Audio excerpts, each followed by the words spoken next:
Hey man, I'm Dan, your host of the Peterson's 4-Wheel and Off-Road Radio Show, here with Deegan. Deegan, I gotta tell you, man, I mean, we'll do a little knuckle bump. I came and introduce myself with this guy at boogers everywhere. I gotta tell you, I mean, look, you've come and you've hit this scene with Metal Mulisha and you've made such a big mark.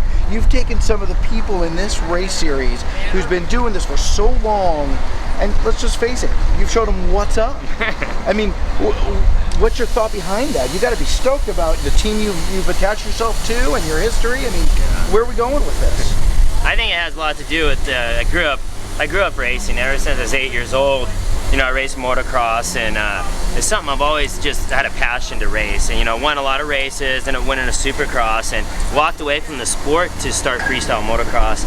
And for 10 years, I did X Games and freestyle, and I always missed racing. So to get back into the trucks, it started with rally, and then the trucks, and luckily through Rockstar gave me a chance to race trucks a few years back, and it's just like motocross in a race truck, and everything started clicking. And I always knew I had to surround myself with the best people, the best equipment, if you want to win. Because that my deal's always been about, I'm not here to just have fun. I'm here to win races, and that's the way I've always been. And when people say, oh, it's all about having fun, yeah, it is, but I have fun when I'm winning. You know what I'm saying? So, yeah. Of course, you're doing two different series in the, you know, you got the light and you got the Pro 2.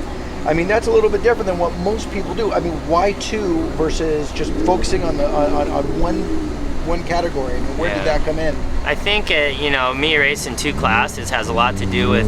I'm at the track for 3 or 4 days on a race weekend, and you're there a long time. It's a big commitment, and to add another truck isn't a ton more. So. Right. For me, I enjoy being in the truck as much as possible because I have ground to make up. Like the guys I'm racing against, you know, they've been they've been doing it. That's what they do. A long time. So you know, Renazetter and McCackern, those dudes have been doing it for a long time. So I have to make up ground. So if I'm racing twice in one day, it's helping me become a better driver.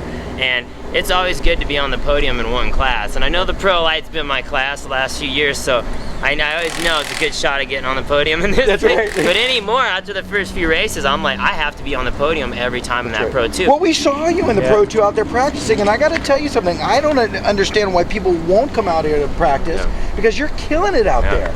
Yeah, I mean, it's impressive. Yeah, but the thing is, it comes down to splitting hairs. The top 5 guys are so good. Top 3 are really good. So let's talk about the top 3. Who are we looking? The top 3 right now, I mean, really in my eyes, the fastest guy that I have my eyes on is McCackern. Oh, gotcha. Okay. And then Renazetter, and Renazetter, you know, there's a few guys right around that pack that have the race. One weekend they'll have a good race. They'll be up there dicing. They have the speed. But what I'm looking at is the guys who have the longevity to battle for the championship. That's right. And that's where I want to be. I don't want to be the guy who can win one weekend, DNF the next. I want to be, if it means 3rd place the whole season, win the championship. There you go. Dude, 3rd place. I want to win the championship in the Pro 2. Pro Light, I got to win every race because that's just what's in my head. But the time's coming when my confidence builds, which it is in that Pro 2. I want to come out and win every race. You know, that's what's going to happen once I get enough confidence. That's why I'm out here spending the money to test, because I have ground to make up. I know those guys are good, but the thing is, I know I can run with them. Now, how do you survive? I mean, let's talk about the money. You know, in today's climate, the economy's killing. Gas prices are going crazy. I mean, it can't be as easy as it used to be. You've hooked up with Rockstar Energy Drink. You got Maxis, of course. Luke is here supporting the series. Hooked up with such a great team who took the sport and just rocked its world, which is Metal Mulisha.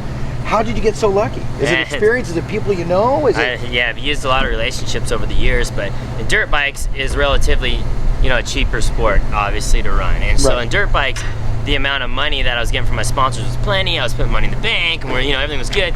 But to race trucks, you know, say there's $1 million budget, say, you know, sponsors say, well, give me that money, and it all goes to racing plus some. Right. You know what I'm saying? I get it. So it's crazy because no matter how much money you get in racing, it's never enough. You know. So the thing is, especially if you want to win, and the whole thing is about being with the right manager and team and making sure we're budgeted right and not overspending money and wasting money. But in the end, it's about building those relationships that I've had, being cool with my sponsors, you know, making them my friends, and in the end, they give me enough money to go racing. And I go out in there and win the races for them. So. Well, you know, I wish you the best of luck. I'll see you in 2 weeks and be a guest on the radio show sometime, man. Anytime. Love to have you out. Anytime. Little knuckle bump.